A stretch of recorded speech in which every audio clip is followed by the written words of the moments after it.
let's go through this today. No cheating? Betsy.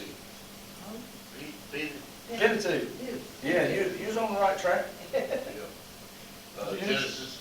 Exodus, Leviticus, Deuteronomy. Numbers. Now, Deuteronomy. there you go. All right, that's the first section of the Good. Bible. What's the History. next? History. All right, what's the first book of history? Joshua. Judges.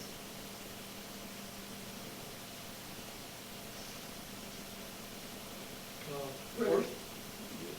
So go ahead, Ruth.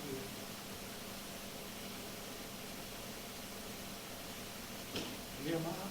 No, no. Now we get into the first and seconds. Samuel. Oh, first and second Kings.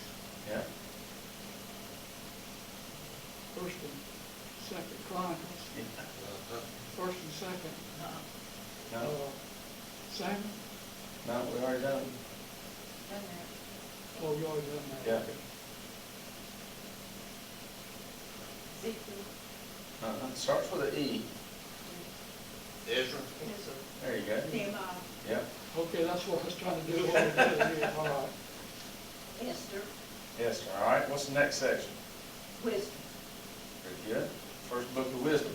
Job. Psalms. Proverbs.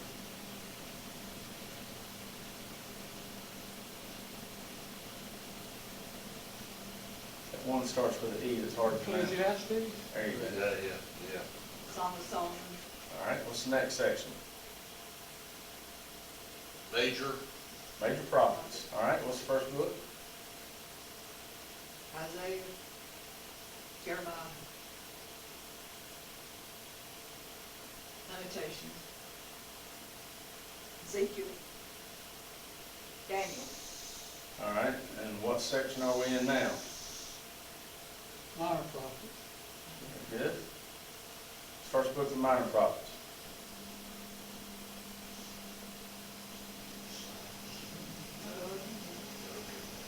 Hosea.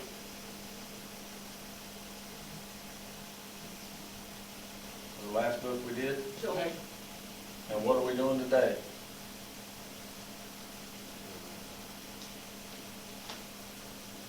Starts with an A. Amos. Amos. Amos. All right. Hosea, Joel, Amos. So I hope to see you've memorized all those other ones. And there's a lot of them. So we're on the back 12 now. So as we go through this each week, I think you can memorize these just like you can the other ones. Hosea, Joel, Amos. All right.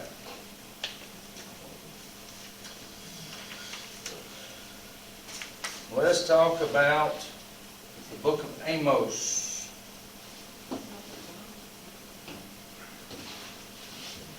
Now this is one of those books where, where there's really not a lot of contention about who wrote it.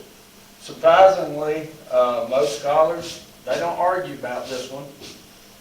You know, there's always some argument, but at least for this one anyway, they don't contend too much about who wrote it. So the authorship, as far as we know, belongs to Amos. We don't know a ton about Amos. We know a little bit about him, more than some of the other prophets that we've run into, but most of, pretty much most of everything that we know about Amos, we know from the book that bears his name, and especially at the very beginning. As far as how the dates and stuff like that, we'll get into a little bit more about that in detail in just a minute. But it seemed like he prophesied during a similar time as Hosea, Jonah, and Isaiah. And so that would have been between the 790s and 730 BC. So in a range of about 60 years there is when they considered him to have been prophesying. One of the other things here is that as far as being able to date this book, there's some interesting things in here that helps us do that. Because remember, kind of like we've talked about with other books, knowing when the time frame that this book took place, it provides the context, and it allows us to give us a broad picture of what nations were in power at the time, what kind of situation they were in, things like that. So it's important to know when a book was written.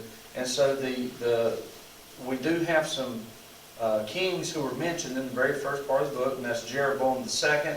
He was the king of Israel at the time, and Uzziah was the king of Judah at the time. And so that's what Amos mentions here. There is a date that has been given, somewhere around 760 BC is when many scholars believe that this book was written. There's also a fact in here that talks about an earthquake. We'll talk about that in a moment. It's also in the book, there's also talking about an eclipse that occurred or could occur. And so that was something. So through archaeology, they have been able to kind of pinpoint that an earthquake and an eclipse did occur during those times. So, they correspond with what the book of Joel said, or the book of Amos says. How did they confirm that? Well, I'll get to that in just a second. Okay. Yeah, as we get into that, we'll talk a little bit about that. As far as the historical context, this is always important too. Talking about the time frame is during the reign of Jeroboam II, and he was the king of Israel at the time. Now, what's interesting about this time frame is that his predecessor, who he took over for, had built up Israel through certain wars and stuff like that, and a lot of part of Israel's territory had been taken over through battles and stuff, and they had been oppressed and things like that. Now remember, Israel, the northern kingdom, they never had a good king. They were always bad kings. And so as they were carrying out all these things, there was a time frame in which Jeroboam II's predecessor had kind of built back up the army. They had went and won some wars, and so on the backs of that success, Jeroboam II had a reign of about 40 years, and it was considered a very prosperous and very wealthy time in the northern kingdom of Israel's history, which was, and sometimes it was kind of unusual because all the bad kings usually had bad baggage, and usually just bad things kept piling on each other. But in this case, it was kind of an exception to the rule, if you will, in looking at all the bad kings of Israel. So they had a prosperous period. Now, that's one of the things that I find striking about the historical context of this book, based on looking at the United States or any other prosperous nation during a time. When a nation becomes extremely prosperous and wealthy, they tend to start doing the same things that happened, that the northern kingdom of Israel was doing, which led to their judgment. And as we go through this and examine some of their sins, you will see some of that. Another thing is that we learn about this is during this time, the wealth that was kind of taken was actually literally taken because they oppressed the poor and the needy. And so basically they tried to take everything they could from them because they were just that greedy and selfish. And in the book of Amos, it highlights a lot of that. Now there's one of the things about Amos is, and you'll find this throughout many of the minor prophets and the prophets in general, is generally whenever Israel or Judah is judged, it is because of how they treat the poor and the needy. They're oppressive, they're sinful against their own people, they start lacking religious piety, and so these are some of the things that Amos focuses on. And so there's a few key concepts that will go throughout the book of Amos. Part of that is loving God and being compassionate and merciful to those around you are the values that are most desired by God. Because remember, we talked about in Hosea, where he said, I wish you would learn, I desire mercy and not sacrifice. Remember, that was something that Jesus, he quoted Hosea to the Pharisees. Because the Pharisees were playing church, but they weren't being the church. Remember, they were oppressive. And remember, they didn't really care about the needy. And whenever somebody was healed, they didn't care. They were more mad that somebody else was getting honor other than them. And so that's kind of like these people. And so, God desires certain things. Now, he did desire sacrifices, but he desired them in the right way, which was what they were not doing. Another thing here is Israel, we know they were guilty of syncretism, and I've already talked about that in previous lessons. And basically that's where they worship a host of different gods or goddesses, but yet they try and syncretize that with, or synchronize that with the worship of God, their God, Yahweh God. And we know that don't mix. That's like oil and water. It don't mix. And Jesus talked about that and said you can't serve two masters, which is essentially what they were trying to do, but instead of trying to serve two masters, they could have been trying to serve as many as 30 or more at a time. But all the while trying to do those things, but yet synchronize that with the worship of God.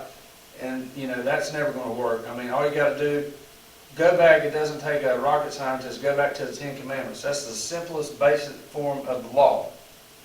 And what does the very, very, very first one say? You shall have no other gods before me. And so 1 and 2 disqualified them from any kind of true worship. So the fact that their syncretism, that really doomed them.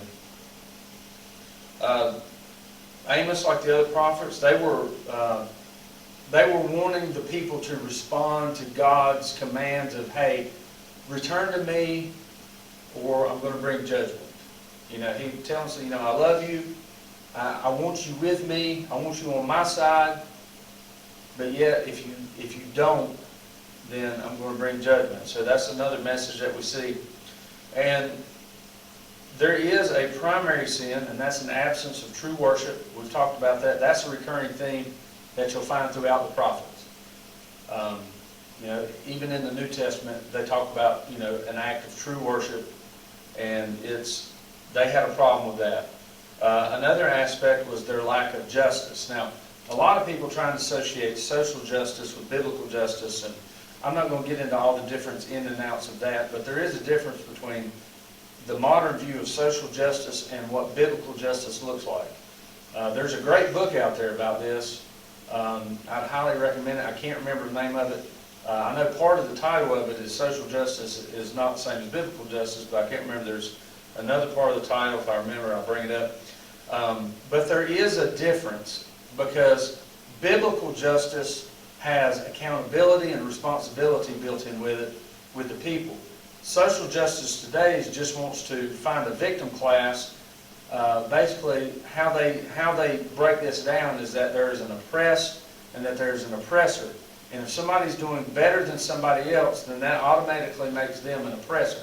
Well, that's not true. Because if that was true in the sense that they make it out to be, then basically every atheist would be guilty, because they are the least giving people on the planet. The church gives more in charity than any other private or corporate organization in the world. So imagine if, the church is not doing a great job with all this anyway, but just imagine if they stepped out of the picture, how bad it would be then. Chaos. So, it's just, this idea that if you're doing better than somebody else, then you're automatically an oppressor, that's just a false premise. Because typically, those who have a lot typically give a lot to charity. Even people we don't agree with do that at times. People who don't agree with us, but you know, by and large, church-going people, people who claim to be religious, typically they give more in contributions than anybody else. I mean, you can trace that. It's pretty cut and dry. Now, I'm not saying that there's no atheists or no people or people who are non-Christians don't give. I'm not saying that. I'm just saying as a group, by and large. So if anybody's watching this, if you follow in that class, I don't mean you specifically. I'm talking about a broader audience. Because there's a lot of Christians who don't give anything either. But anyway, but this idea of justice. Now, there was a lack of justice. So one of the things is that they weren't loving their neighbors, which was a command from God. They weren't taking care of their neighbors. There was the taking from the needy, oppressing the needy, extorting the needy. I mean, there were so many different sins that they were perpetrating against their brothers. And so anytime you see that, you always find judgment too, because God hates it when His people don't take care of their own people.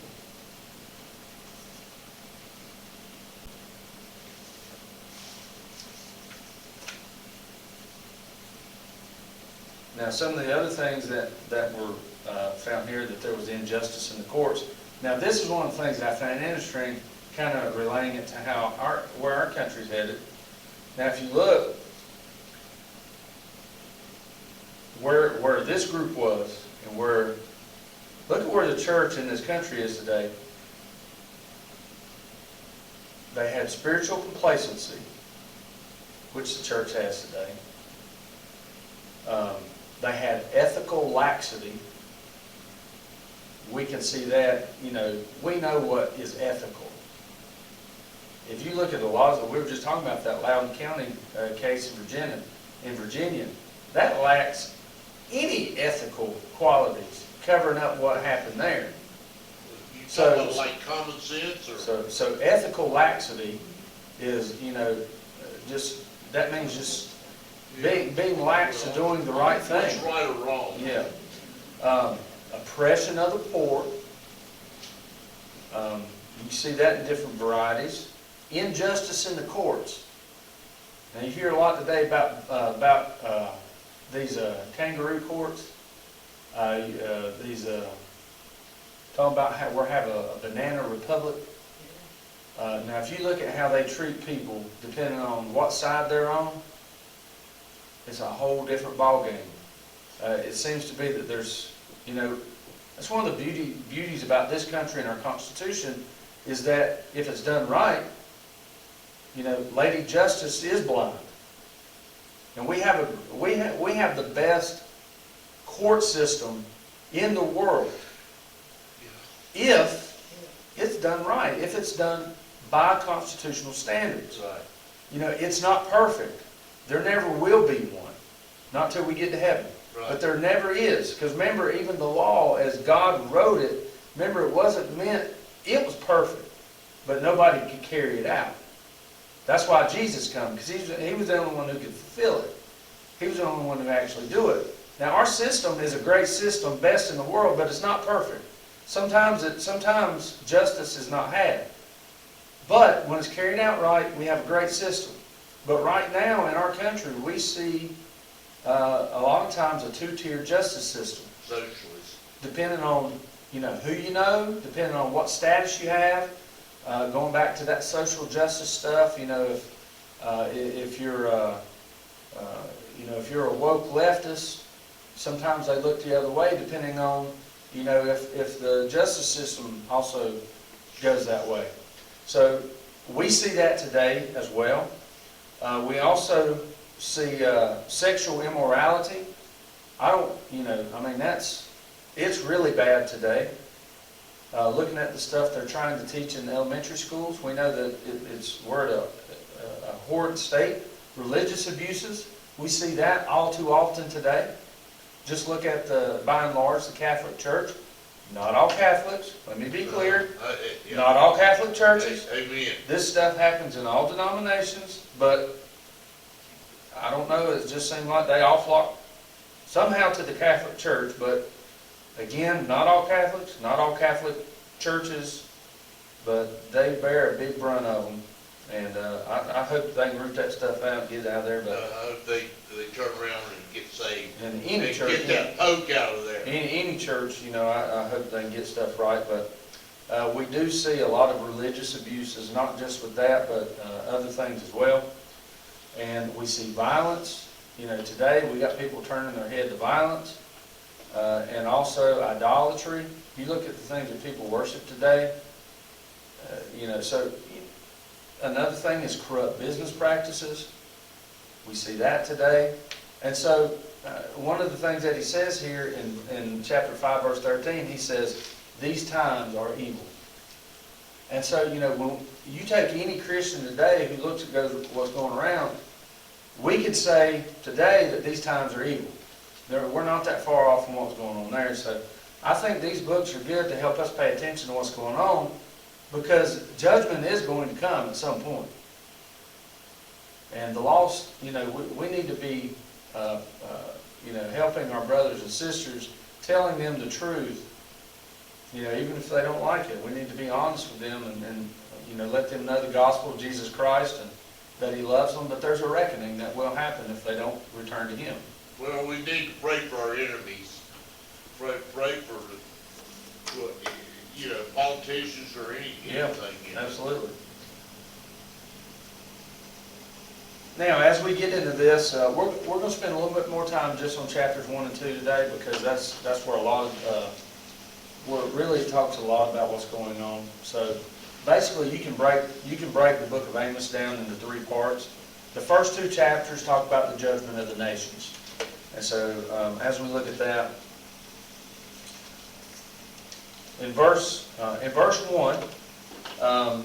There's a lot here in verse 1. The words of Amos, who was among the shepherds at Tekoa, which he saw concerning Israel in the days of Uzziah, king of Judah, and in the days of Jeroboam, the son of Joash, king of Israel, 2 years before the earthquake. So there's a lot there. There's a lot of information there that tells us a lot about Amos, tells a lot about the historical context, tells us about the religious context and things like that as well. So we know that Amos is the author. Another thing, we know he's a sheep herder. Now, in some translations it might be sheep breeder. There's a few different ways, but this was a word that was only used one other time, and it was used in 2 Kings 3 and 4. And it's in that case, when it was used there, the only other time that it was used in the Bible, it was based on someone who bred sheep and cattle, and they had 100,000 sheep and like 100,000 cattle or something like that. Now, that's a lot by any standard. And so, you know, the fact that word is used here, that title is used of Amos, that tells us that he was possibly not just a shepherd, but he was a sheep breeder or sheep herder, someone who had a large quantity of animals.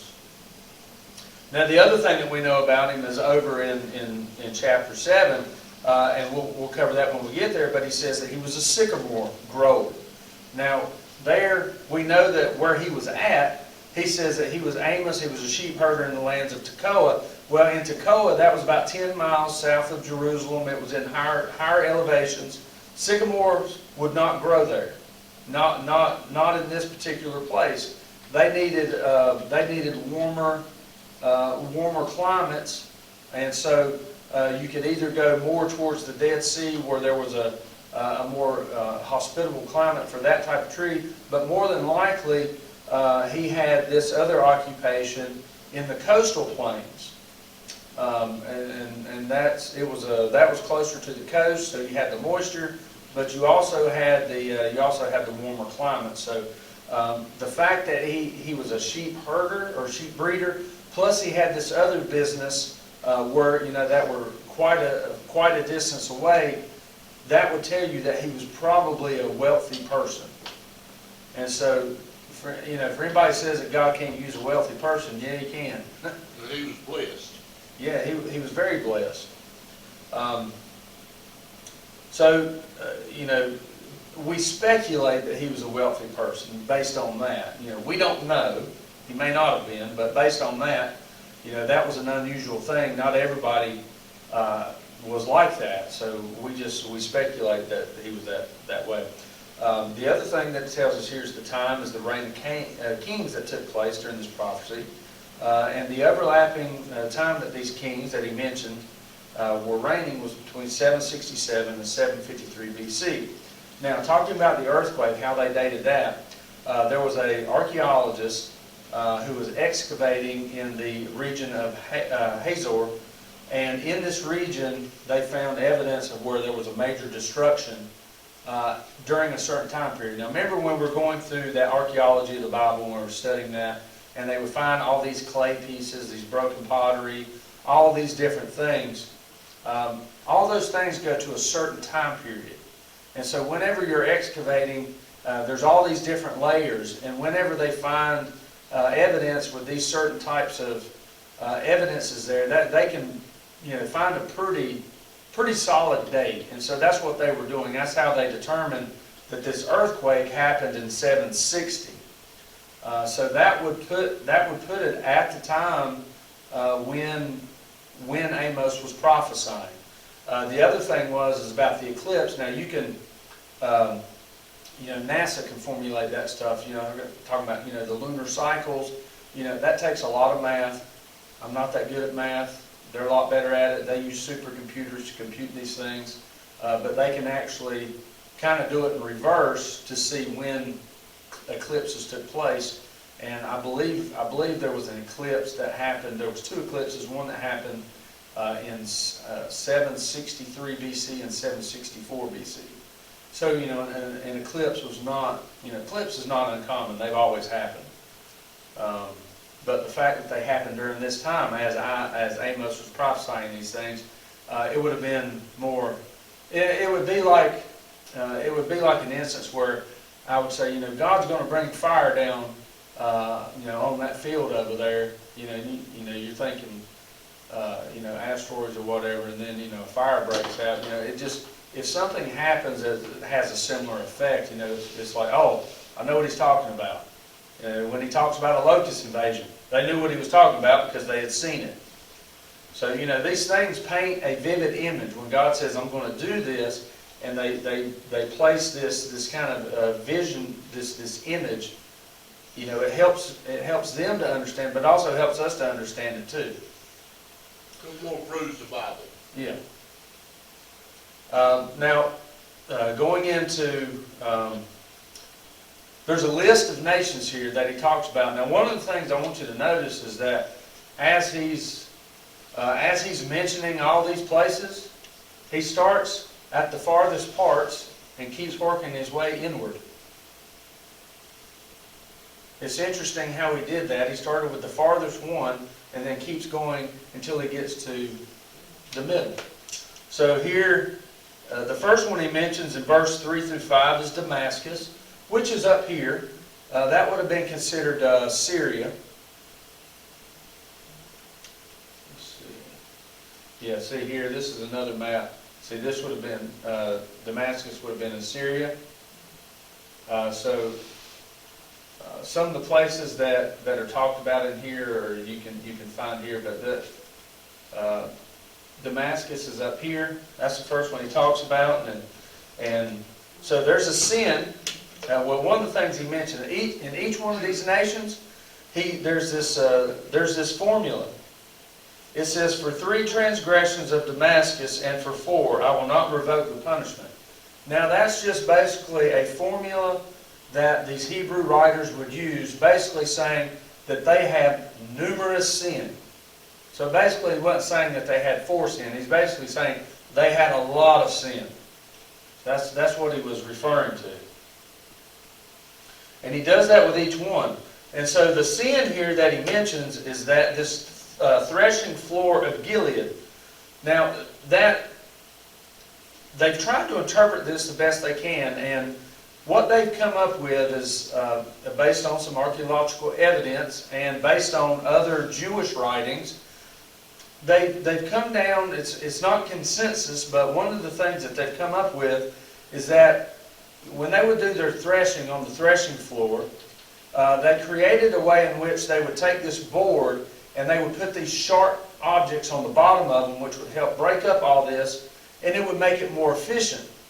Well, they came up with, during this time, iron.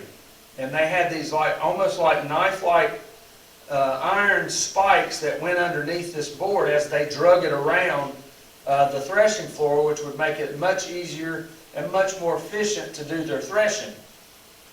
Well, the sin here was that they did this over Gilead. And so they tend to interpret this as that's what they did over the people. Now, we don't know if this was a literal thing of where they took these things and drug it over literal people, or it was just signifying that they came in and just took them over, in an effective way, like with threshing would be. So we don't know if this was literal or not, but either way, it would have provoked an image of how bad their sin was. So that was their sin. But in each time there is a sin. There's also talking about what the judgment will be, and he said, I will send fire, and I will send people, or people will be taken into exile. Now we know this is true because later on, the whole part of the northern kingdom, remember, they were taken into exile by Syria. So this is before that time. So Amos is prophesying before that happens. Now if we go down and look at Gaza, that's the next one. Now Gaza's way down here. So verses 6 through 8, he talks about that. All right, so the sin here, he says he sent a whole people into exile. Basically sold them into slavery. That's what he's talking about. So, their sin was taking a group of people. Now this would have been, you can see here, this would have been the area of Philistia. All right, and that's, there's a lot of history there with David and the Philistines.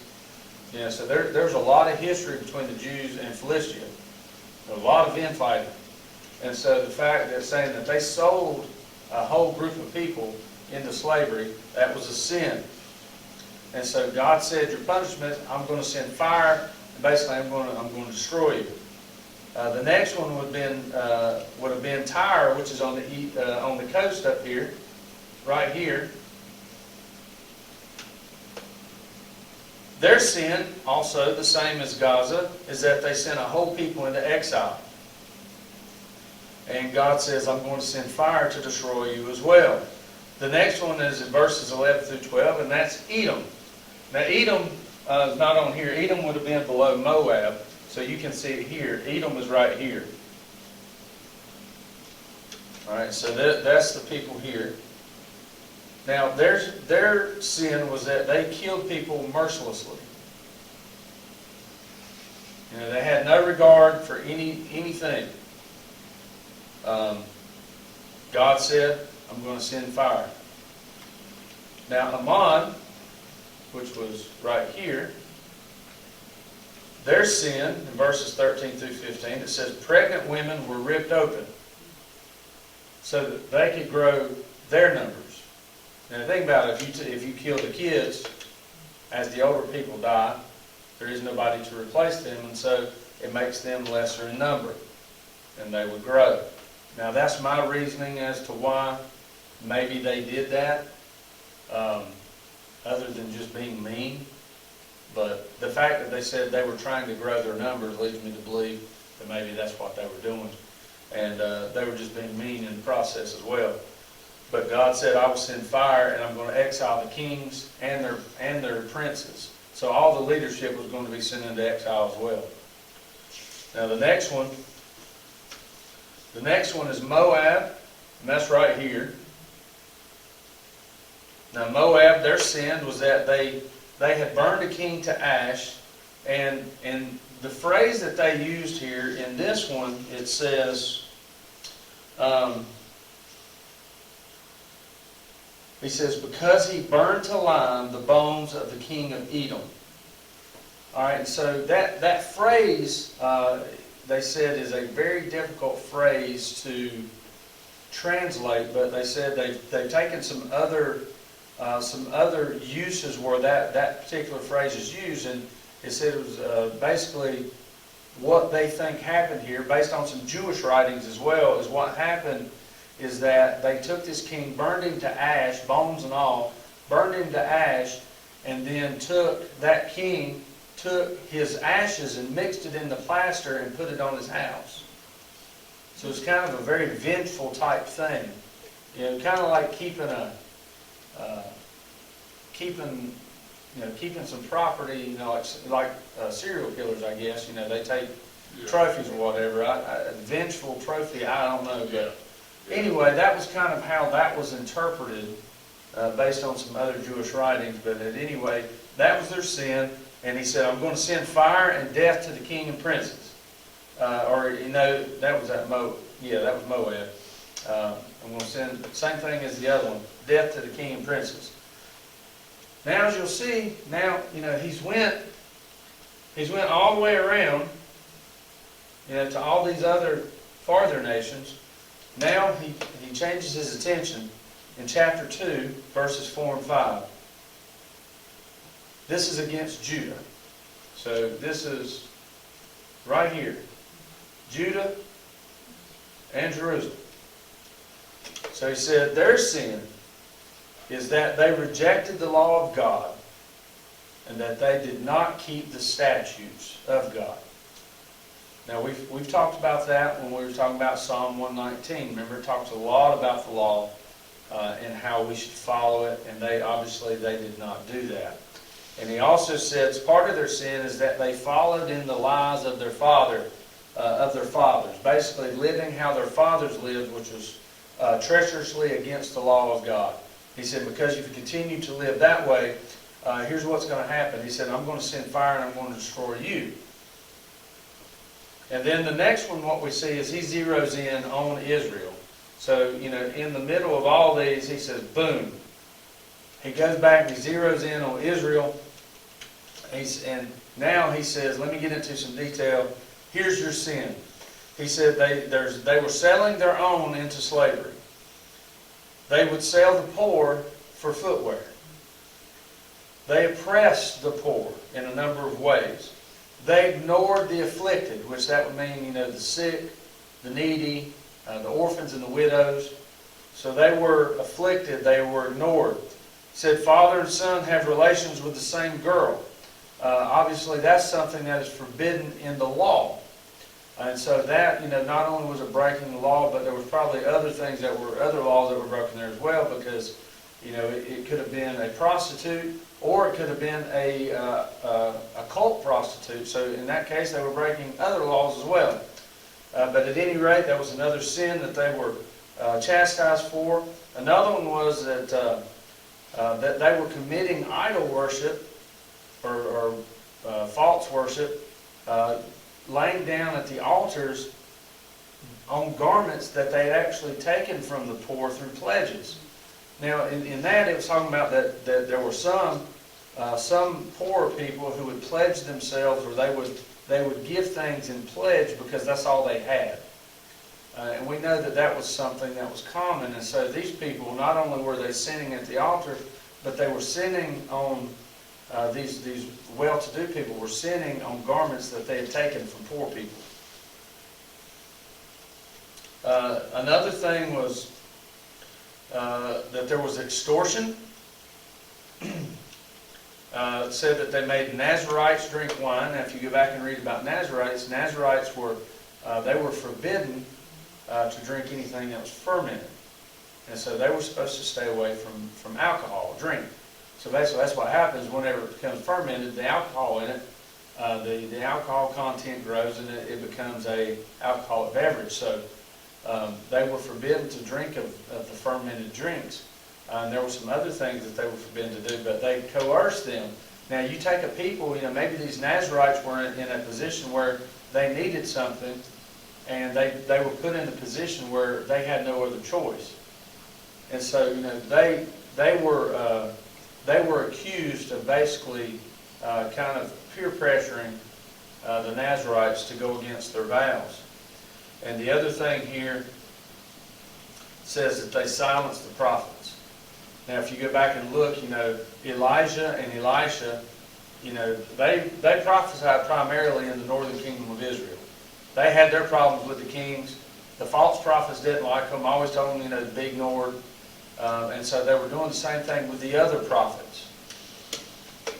And we'll see that comes up again in chapter 7. Now, what will happen? Here's what God, now, notice that God gives way more attention. Chapter 2, verses 6 through 16, he talks about their sin, but also what's going to happen. He said they're going to be crushed in their own homeland. Now, we know that happens because we know that, if he prophesied in 760, that we know that in a short time, about 40 years later, we know the Assyrians come in and completely destroy northern Israel.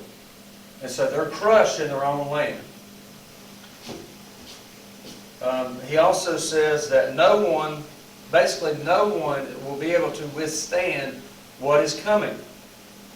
He says that there's not going to be any escape for the mighty men or the brave. So militarily, it doesn't matter if you're a foot soldier, it doesn't matter if you're in a horse. He said you're not going to be able to escape what's coming. And the last thing that he said that there will be no time to even clothe. He talks about being naked when they come. And he said basically being taken by surprise. It's going to happen so fast that you won't even have time to prepare yourself. Basically, you'll have to flee naked. Sounds like a rapture. So he gives them a pretty scathing indictment. Now, in looking at the next section, basically it's basically just judgment on Israel in chapters 3 through 6. So in chapter 3 here, basically he talks about the sin of irresponsibility.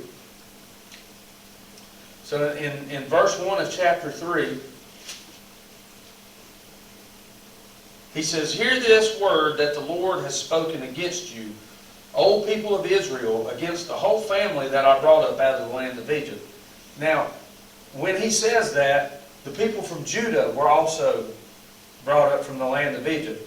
It wasn't just the northern kingdom, because all of Israel was composed of all the tribes and all the people that come out of Egypt. Yeah. So this is a pretty scathing indictment for the entire nation, the divided nation of Israel. He said, "This is for you." Can I say something? Yeah, go ahead. Okay, I've heard preachers say that when the Israelites come out of Egypt, there was a lot of Egyptians that married Israeli women. Yeah. There was a lot of Egyptians come out at the same time. Yeah. Have you ever heard that? I don't know that there's any, I don't remember reading any biblical evidence of that. As far as I know, I don't know of any secular writings that say anything like that either. So I would be interested to know where that information come from. I mean, I'm not saying it couldn't happen. I mean, I guess it could, but being that the Egyptian, the Egyptians were the superpower, and they were the oppressor, and that the Hebrews, they were the slaves. It doesn't seem like the Egyptians would be too willing to leave. No, I don't think they would have been willing to leave, because if you look, now there is evidence of this. If you look, how many times did the Hebrew people, as they were leaving Egypt, when it started getting a little tough, which was shortly after, even before they got across the Red Sea, they were wanting to go back. Yeah, yeah.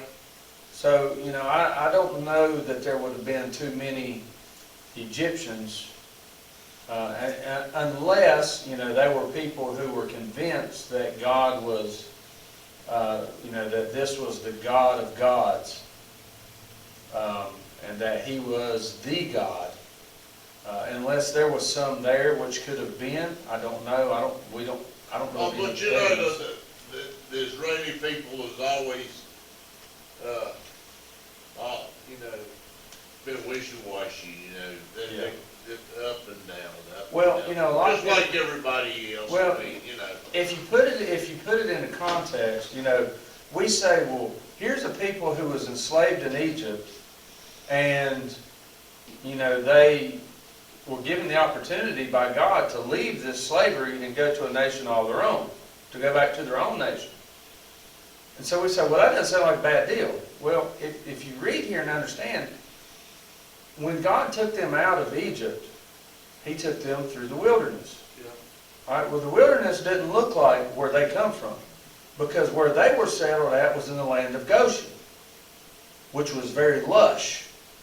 They had fruits, they had vegetables, they had fish coming out of their ears. So even though they were slaves, there is evidence that they were not even slaves all year, that there was time off, because there were seasons. And so the fact that they, when we see them grumbling, there's a historical context to that, because they had it, in some cases, they didn't have it too bad. They had a lot of food, they had houses, they had families. So, there was a lot of things that they were comfortable with. Even though they were slaves, they were comfortable Well, with it. they was there for 400 years, so. So, I'm not saying that it was great. That's not what I'm saying. But, when you understand that historical context, that, they were leaving a lush environment going into an inhospitable dryness, Yeah.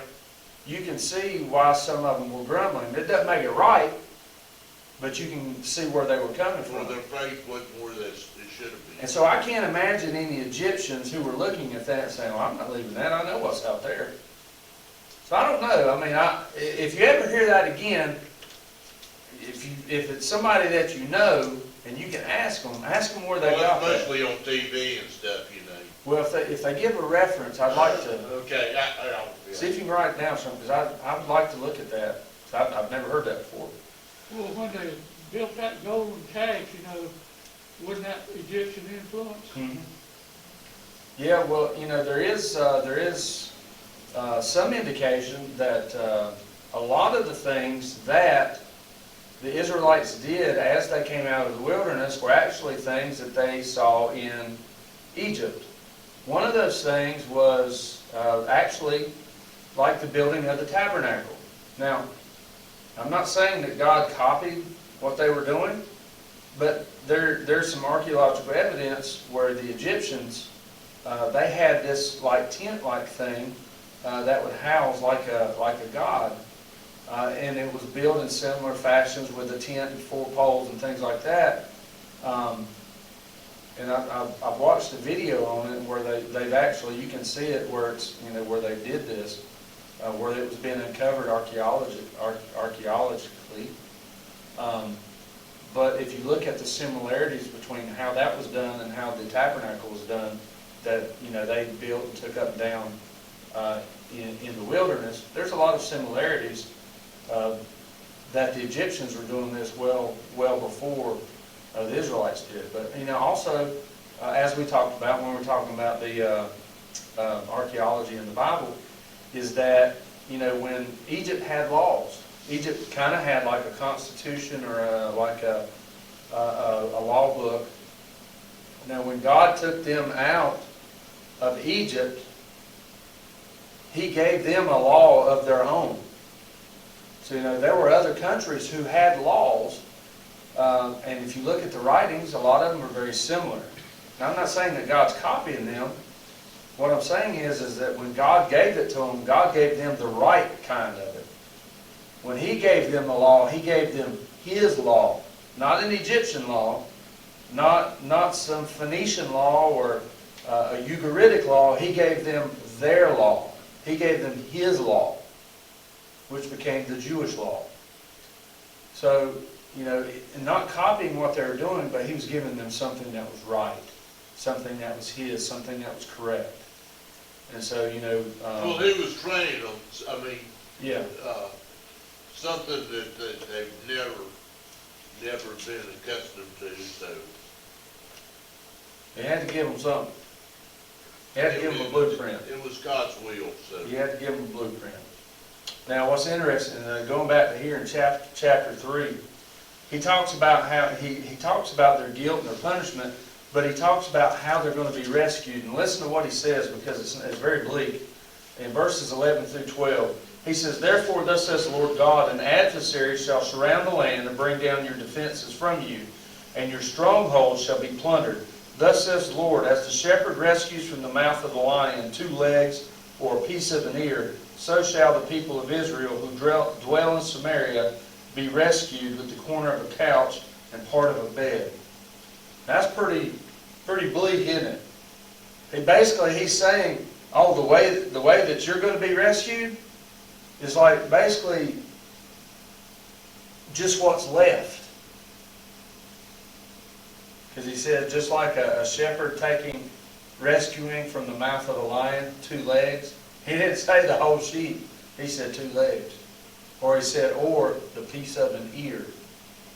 So basically he's picking up scraps. Basically he said, that's how you're going to be rescued. Now there's other parts in the book of Amos where he says, that basically he's saying that less than 10% of you are going to survive this. So, he's telling them how bad it's going to be. And it came to be true. It was very bleak.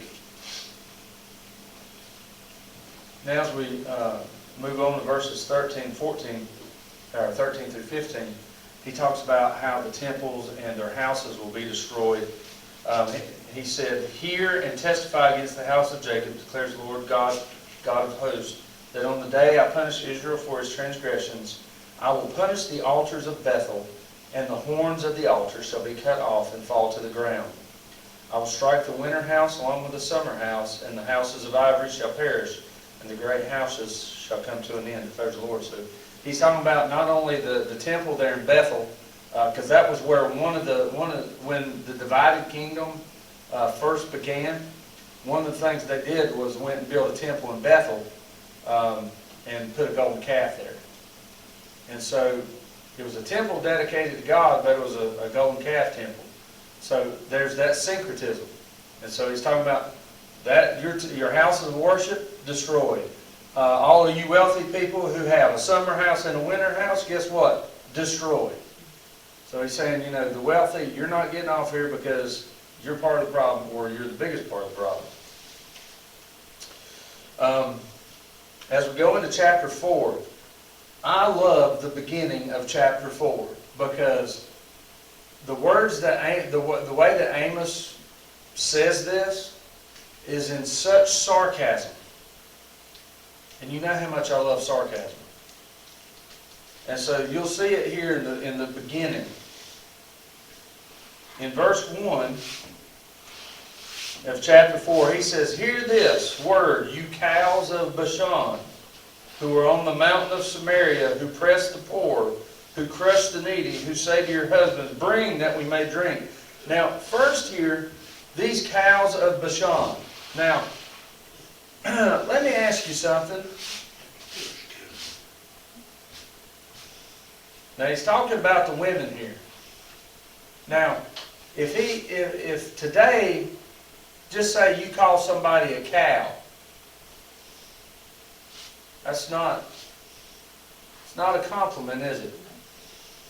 Now, here's the thing. Here's where the sarcasm is. The cows of Bashan were known because they were kind of like the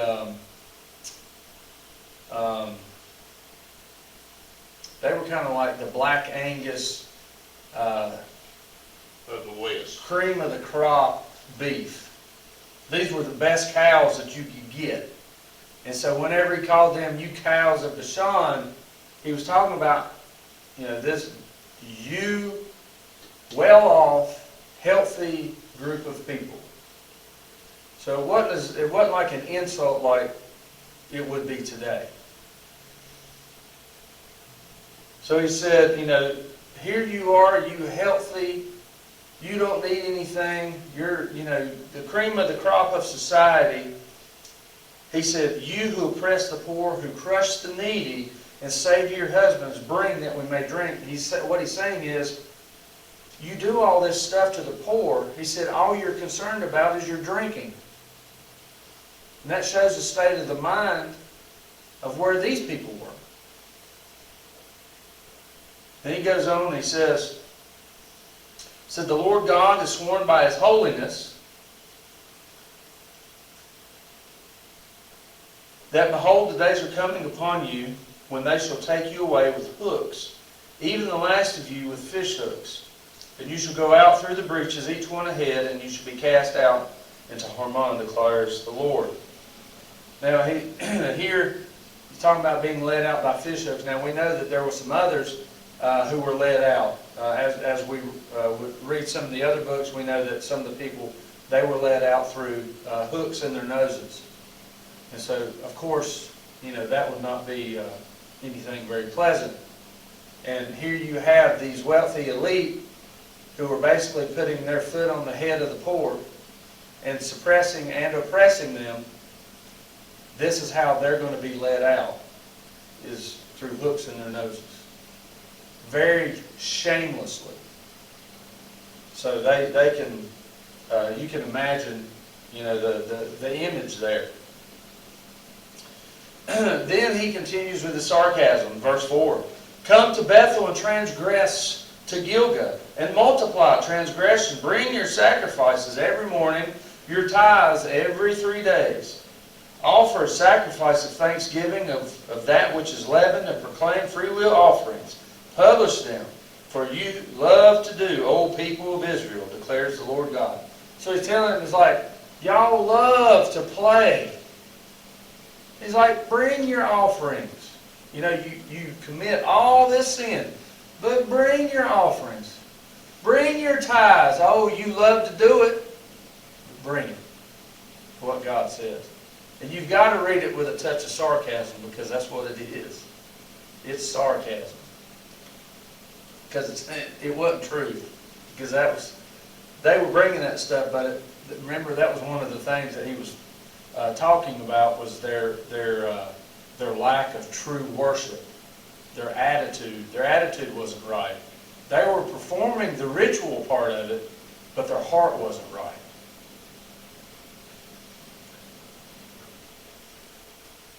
Now, the other thing that we see here is that they refused to return to God. In verses 6 to 11, God talks about lighter judgments that He had already sent to try and wake them up to get their attention. And He said they refused to turn to God even though He had already done that. Again, maybe that's something that we could look at that's relative to today. How many of these lighter judgments have been sent to us? And we've ignored them. And our country refuses to return to the Lord. Now, again, this is different context, different historical context, different people. May not have any relation to what we're going through right now at all, but there's just, you see the similarities. Now, in the last part of this, after he talks about them, he's like, look, I've already told you, I've sent these judgments, I've already told you that I'm going to bring judgment. And in the last two verses there, in verses 12 and 13 of chapter 4, he says, therefore thus I will do to you, O Israel, because I will do this to you. Prepare to meet your God, O Israel. Basically, prepare to meet your Maker. He's basically saying, I'm done playing around.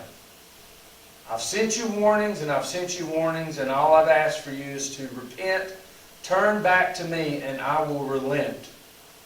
I may not even bring the judgment. He said, but no, you will not, and you're failing. He says, so prepare to meet me. And that's pretty harsh when God Himself says, prepare to meet me. When the enemy says that, that's one thing. But when God Himself says, prepare to meet me, Yeah. that's pretty serious, I share. Yeah, that's pretty serious. As we get He gives you every chance because He loves Yeah. you. Yeah, absolutely. Now as we get into chapter 5, first 7 verses there, first 7 verses are talking about seeking the Lord. He's saying, please seek me. Come back to me. You know, he's still pleading with them. Right. And he said, in verse 7 here, I thought verse 7 was very striking. After he's telling them to seek me, he says, seek me and live. Now that term live has more than just present living. It carries the meaning of it as living beyond your life. You know what I'm saying? It's like, you know, it would be like saying today, you know, turn to Jesus and live. You know, what's that hymn? There's a hymn about that, about turning to Jesus and live. Well, what that means is that living means beyond our present life into eternity. Right. And, you know, that was something that was taken from Deuteronomy, because Deuteronomy talks about that, about living. And it carries in the essence of living past this life. And so that's what he's saying. He says, seek me and live. And, you know, he's pleading with them. But there in verse 7, he says this. He says, O you who turn justice to wormwood and cast down righteousness to earth. So he's saying, you know, he said, you're taking all these things and you're making them bitter. Think about that in context of today. Think about talking about, you look at all the people who are saying, you know, well, I'm a justice warrior, I'm a social justice warrior. And you look at how they've turned all that, they've turned it into a sea of bitterness. Because nobody wants anything, when you start talking, think about it. We can talk about social justice, but the way that it's been framed out of their mouths, it's been turned into bitterness. When people talk about social justice today, a lot of people immediately turn their ear off because they don't want to hear it. Because they know what they're talking about. And so we can't even have good dialect on talking about, well, how do we handle these things? How do we take care of the poor and the needy? See, we can't even talk about those things. Because it's been made into a thing of bitterness, and he says you're taking the righteousness and you're just throwing it to earth. You know, you're just throwing it down. And that's something else that I think we can kind of relate to today in some of these issues. But that's why God's not blessed the United States as much as he did 40 years ago. Yes, it's a shame. And he continues on in verses 10 through 13. He relates that those people, says that they hate the truth. They hate him. That's why they hate the truth. And we see that today. We already touched on that a little bit earlier. But, you know, they hated the truth, they hated justice, and they oppressed the poor. And then in verses 18 through 27, and this is a pretty really harsh judgment, he basically tells them that they're going to receive their just punishment. And it's pretty rough. Chapter 5, verses 18 through 25, I think. 18 through 25.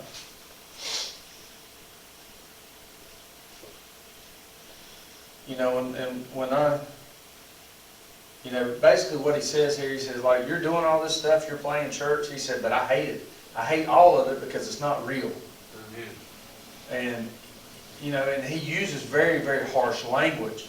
You know, he even says in verse 21, he says, I despise your feast, and I take no delight in your solemn assemblies. So he says, I don't like your ritual feast. You know, those were required. The feasts were required. He says, I hate them because they're not real. He says, and I take no delight in your solemn assemblies. That means gathering together. Can you imagine that if we were doing something? Imagine if we were in church and we were doing it so wrong without any spirit, and God come down and said, I hate that you even assemble together because you're not doing it right. You're that bad. There's no spirit here whatsoever. That's kind of what he's telling them there.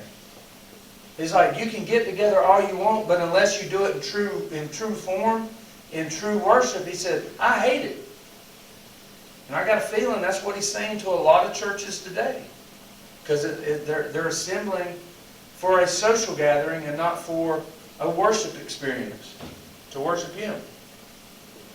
When I got done reading that section right there, I thought to myself, now tell me how you really feel. Because it was pretty potent. So I would encourage you to read through that. But it's pretty bad. In chapter 6, first 7 verses, he talks about those who are going to be punished. And guess who it is? It's those who live the most lavish. He said, because you've done more pressing, basically saying, in essence, these were the people that could have helped the needy.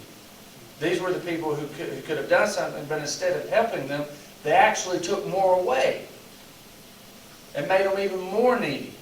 And they abused them and took advantage of them. And he said, because of that, you're going to be the first ones to lose everything. Your houses, your homes, your properties, your standings, maybe even your life. You're the first to go. Ungodly. Now, as we get into chapter 7 is where some of his visions come in. But basically, chapter 7 through 9 is talking about judgment and restoration. And the restoration really doesn't, talking about the restoration really doesn't come until the very end of chapter 9. So really, this is just 2 more chapters of judgment and these warning visions. Now, the first vision he sees is the Vision of Locusts. Now, of course, we know how bad locust invasion is. We talked about that with Joel, and just that. And so that would have been a vision of that, being just this dark cloud of locusts coming and enveloping the nation was very disturbing. The other one would have been this vision of fire. Again, it was a great vision of fire, and it was just more than he could imagine. Basically, what he does here is he says, God, he said, if you bring all that, he said, they can't survive that. So, God was putting a massive vision, giving him a massive vision of what could happen. And then there's like this little break. There's this vision. He gives a vision of a plumb line. Now this, y'all know what a plumb line is. Yeah. Most people today ain't got a clue what a plumb line is. Now, if you really want to get something right, you need to use a plumb line because there's that thing called gravity. A water level or something like that. There's that thing called gravity. Water level. Gravity still works just like it always has, and you can count on it. And so if you got that plumb line and you got that plumb down there, you can get it right. You can get it perfectly plumb. But basically, the way that this is interpreted is not saying that, not necessarily saying that, it's just a straight plumb wall. What he's saying is that they have a weak wall.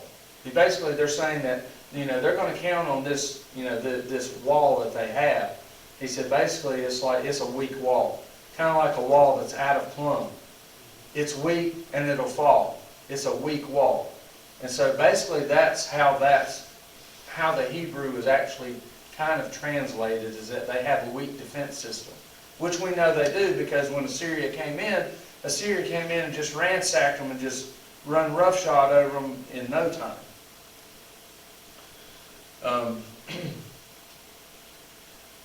And then in verses 10 through 17, now 10 through 17 of chapter 7 is where we actually see some interaction between Amos and the king and a leader. Now in this instance, you're talking about part of Israel's problem was ignoring the true prophets. And they were listening to the false prophets. Now remember, Judah would also fall into that as well. The kings would start listening to these false prophets and these false priests who would tell them things that they wanted to hear, but they weren't telling them what God really wanted them to tell them. And so anytime a true prophet would come, they would say, well, you're not a true prophet. We're going to ignore you and not listen to you. And so that's what they were trying to say to Amos here. Now listen to what Amos says.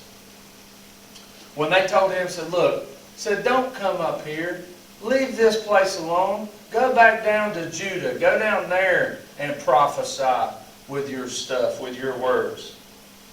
And that's in verse 12. He said, and Amaziah said to Amos, O seer or prophet, go flee away to the land of Judah and eat bread there and prophesy there. But never again prophesy at Bethel, for it is the king's sanctuary and it is a temple of the kingdom. And then here's how Amos answered this. He said, then Amos answered and said to Amaziah, I was no prophet, nor a prophet's son, but I am a herdsman and a dresser of sycamore figs. But the Lord took me from following the flock, and the Lord said to me, go prophesy to my people Israel. Now here's a case where here's a guy who's in the book of the prophets, and he says himself, I am no prophet, I am not the son of a prophet, but God called me and told me to go and say these words. Now think about that. Now remember Isaiah. Now Isaiah, he was a prophet. He was called as a prophet. But remember what he said? I think there's a similarity here, and also because they prophesied during the same time, or around the same time.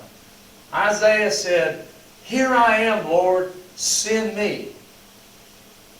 Here's a man who was just doing his job as a sheep herder or a breeder or whatever he was, and God spoke to him and said, servant, I need you to go up here and say some words. And what did he do?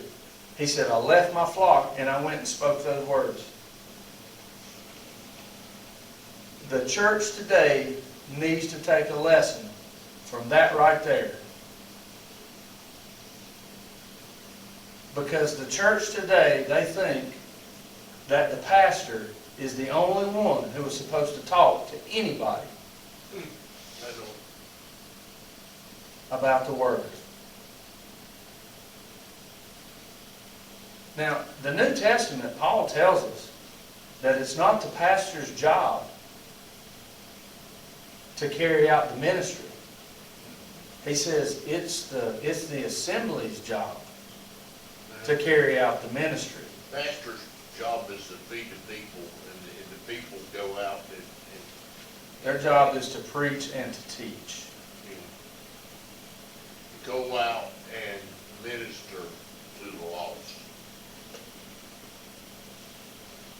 And that job too, is given to the assembly. According to Paul. Yeah, that's what I mean. That's what I mean. Yeah. That's what I mean. But see, most assemblies say, well, that's the pastor's job. As long as he's doing it, I don't have to do it. Well, That's not the way the Bible looks at it. These people are just warming a seat on Sunday morning. And you're right, and it's terrible to say that, but that's true. Yeah. It's, God,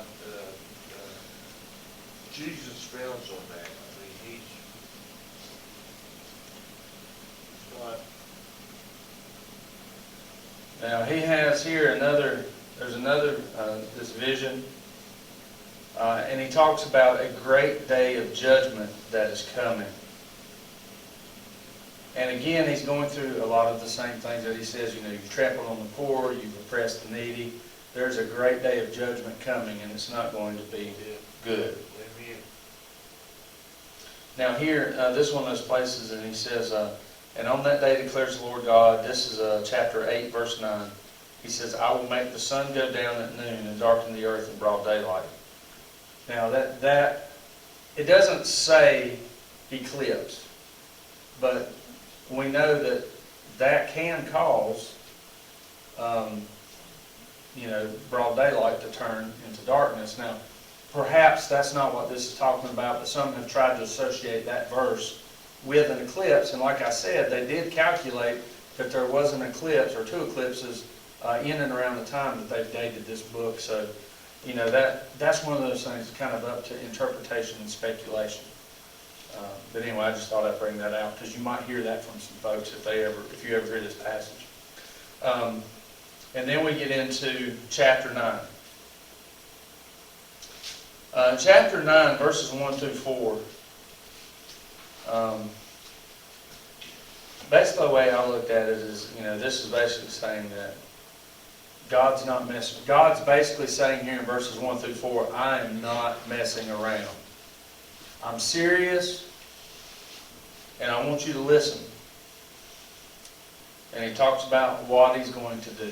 He's talking about people are going to perish. They're not going to be able to escape. It's going to be harsh judgment. And he talks about, there in verse 2, I thought this was interesting. He said, if they dig into Sheol, from there shall my hand take them.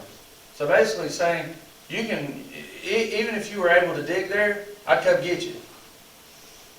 That's how serious he is. And then he says, if they climb up to heaven, from there, I'll bring them back down. So, I mean, that tells you how serious he is. He's saying, for those of you who've committed all these atrocities, there's nowhere for you to hide. Nowhere in the earth below or heaven above. There's nowhere I'm not going to find you, and I'm going to bring you down. And I'm going to bring you to justice. And as I said, as I read that, I was like, man, God is serious. Amen. And he's serious today. He's not messing around today either.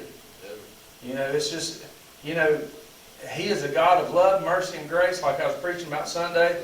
And if it wasn't for those things, that never-ending love, man, we'd already be doomed. Also, a God of wrath. I mean, yeah. So, we'd already be all messed up. But God is good. And that's what they didn't understand. They just didn't. Maybe they understood it or what ignored it. I don't know. But for whatever reason, they wouldn't accept it. Now, as far as the restoration that it talks about comes right at the very end. So you've got a whole book that's nothing but judgment. And just a short interlude saying, hey, please come back to me, repent, save me. But then here at the very end, he gives them, I guess because this is here at the end, I guess because he knows that he's going to pour out his judgment. God knows that they're going to get judgment because we know that they don't relent. We know that in a few short decades, we know that Assyria comes in and completely demolishes the northern kingdom of Israel, and it's done. So we know that happens. And so maybe that's the reason why God just said, look, I'm going to go ahead and tell you what's going to happen at a later time to at least give you some hope. In chapter 9, verse 11, he says, and in that day, I will raise up the booth of David that is fallen, and repair its breaches, and raise up its ruins, and rebuild it as in the days of old, that they may possess the remnant of Edom, and all the nations who are called by my name, declares the Lord who does this. Behold, the days are coming, declares the Lord, when the plowman shall overtake the reaper, and the treader of grapes him who sows the seed. The mountains shall drip sweet wine, and all the hills shall flow with it. I will restore the fortunes of my people Israel, and they shall rebuild the ruined cities and inhabit them.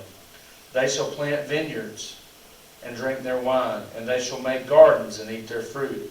I will plant them on their land, and they shall never again be uprooted out of the land that I have given them, says the Lord your God.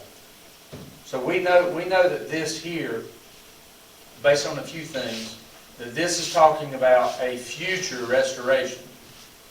We know that this is talking about a the future messianic kingdom, and that there, for the Jews there was no greater hope of restoration than this future messianic kingdom when the Messiah would come. Unfortunately, they missed the boat when he did come, but this is talking about when he comes again. This is talking about what we call the Millennial Reign. This is when he comes back, and he makes all of his enemies his footstool.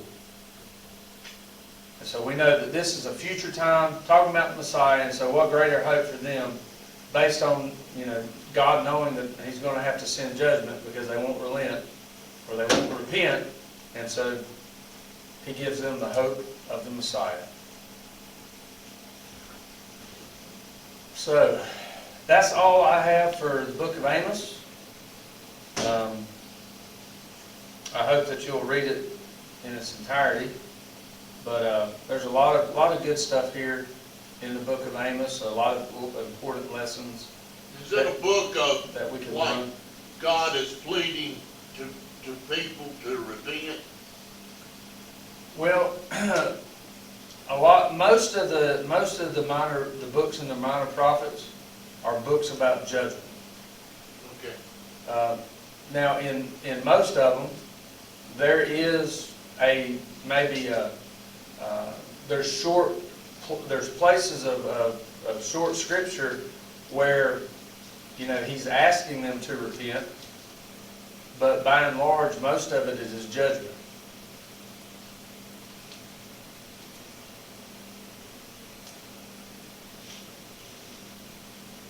And like I said, I think that's why a lot of people don't read these books, is because these are not books primarily that are filled with, good vibes and, Yeah. peace. Yeah, I mean, there is signs of God's mercy and love and grace and, his endless love throughout all of these books. But they're short passages. These books are warnings. They were warnings to these people about, the things that are happening and what's going to happen if they don't repent. And, that message is really not that different today. They were committing the same sins that we're committing today. Right. And so that message hasn't really changed. God is still telling people, stop doing this. You know what's right and wrong. Please return to me. He's still saying that today. Yeah. Amen. So, but anyway, that's all I had. Y'all got any questions or comments? I've been to Jerusalem several times, and I'm always amazed at Jerusalem. I mean, the whole, everything is stone, and I'm talking about big stone, quarry stone, and how these armies come in and destroy Jerusalem, and there's down through the years there's different layers of Jerusalem, and how these armies move these big stones and everything. Yeah, it's pretty amazing to look at the architectural feats of the ancient civilizations, because it's pretty amazing how they were able to accurately and squarely cut stone and build with it, and then not only that, but to move it. Yeah. You think about, what's that one stone slab there in Jerusalem? I mean, it's giant. Yeah. I think it's there, when you walk down where the water runs through. I think it's there. I think so, yeah. I think it's there in that tunnel because I think that's a foundation wall or something. Yeah, cornerstone probably. Or whatever it is. It's giant. I mean, it's huge. But the fact that it's so square, it's square and plumb, to me, that's just amazing. It's just amazing. That they were able to. And in Egypt, I mean, in Cairo, they're at the pyramids, It's just, and I took a bunch of pictures of it on my phone, my old phone, and the phone went, and I couldn't get the pictures off of it. Did you have an SD card in it? I guess so. You still got the phone? They Did they take the phone? They took the phone.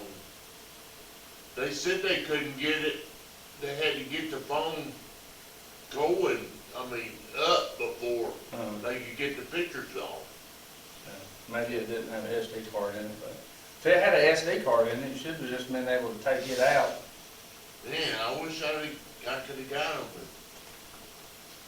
Well, if there's no other questions, I want you. comments, just want to say I appreciate y'all being here. Appreciate you.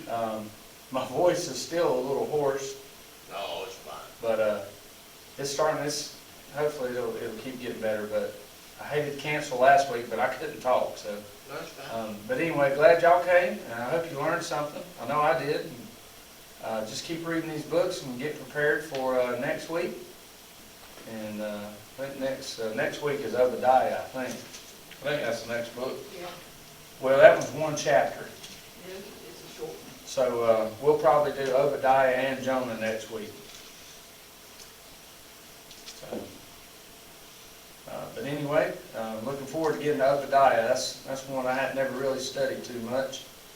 So interested in getting to that one a little bit more. But y'all have a great week. What's left of it, and we'll see you next Wednesday. Ronnie, would you close us out in prayer today?